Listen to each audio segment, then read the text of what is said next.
नमस्कार मंडळी. आज आपण हिरव्या मुगाची झणझणीत आणि चमचमीत अशी आमटी कशी बनवायची ते पाहणार आहोत. झटपट बनून तयार होणारी, खूप सोपी आणि तेवढीच हेल्दी अशी ही डिश आहे. चला तर रेसिपीला सुरुवात करूयात. एका बाउलमध्ये मी 1.5 वाटी अख्खे हिरवे मूग घेतले होते. ते 2-3 वेळेस स्वच्छ धुवून घेतले. मूग धुवून घेणे फार गरजेचे आहे, कारण बऱ्याच वेळेस त्याला पावडर लावून ठेवलेली असते. नंतर मी ते मूग 3 ते 4 तास पाण्यामध्ये सोक करत ठेवले. सकाळी बनवायचे असतील तर रात्री सोक करत ठेवायचे. सायंकाळी बनवायचे असतील तर तुम्ही सकाळी जरी ठेवले तरी चालेल. व्यवस्थित सोक झाल्यानंतर मी त्याला कुकरमध्ये काढून घेतलं आणि 1 ग्लास पाणी ॲड करून थोडंसं मीठ ॲड केलं आणि कुकरच्या मी 2 शिट्ट्या काढून घेतल्या. मूग ऑलरेडी सोक केल्यामुळे त्याला शिजायला जास्त वेळ लागणार नाही.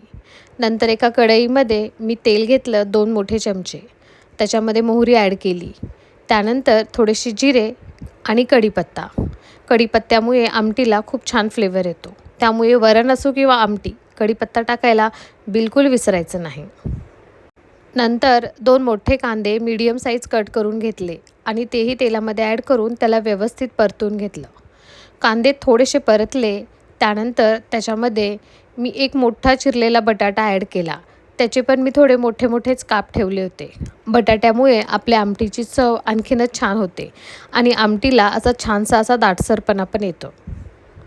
बटाटे ॲड केल्यानंतर मी 5 मिनटं वाफ काढून घेतली. त्यानंतर त्यामध्ये एक मोठा टोमॅटो कट करून ॲड केला. थोडंसं मीठ ॲड केलं म्हणजे टोमॅटो लवकर स्मॅश होऊन जावा आणि त्याला व्यवस्थित परतून घेतलं आणि आणखीन 5 मिनटं तसंच झाकून ठेवलं. त्यामुळे वाफेवरच आपला बटाटा व्यवस्थित शिजून जातो.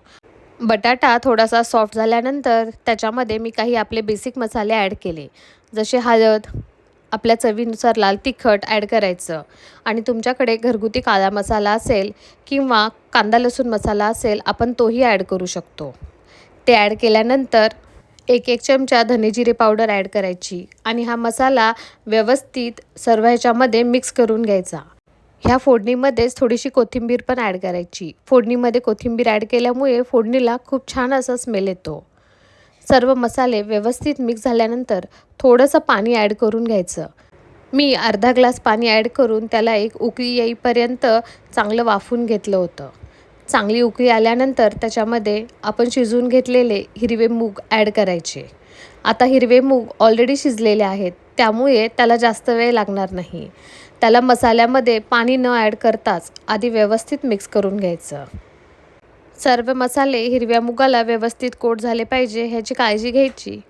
ही हिरव्या मुगाची आमटी फक्त खाण्याला चविष्ट नाही आहे, तर आपल्या शरीरासाठी सुद्धा खूप पौष्टिक आहे. पौष्टिक प्लस चमचमीत असं बेस्ट कॉम्बिनेशन आहे.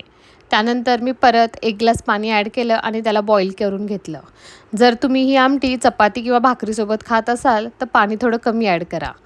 जर तुम्ही भातासोबत खाणार असाल तर तुमच्या गरजेनुसार तुम्ही पाणी कमी जास्त करू शकता.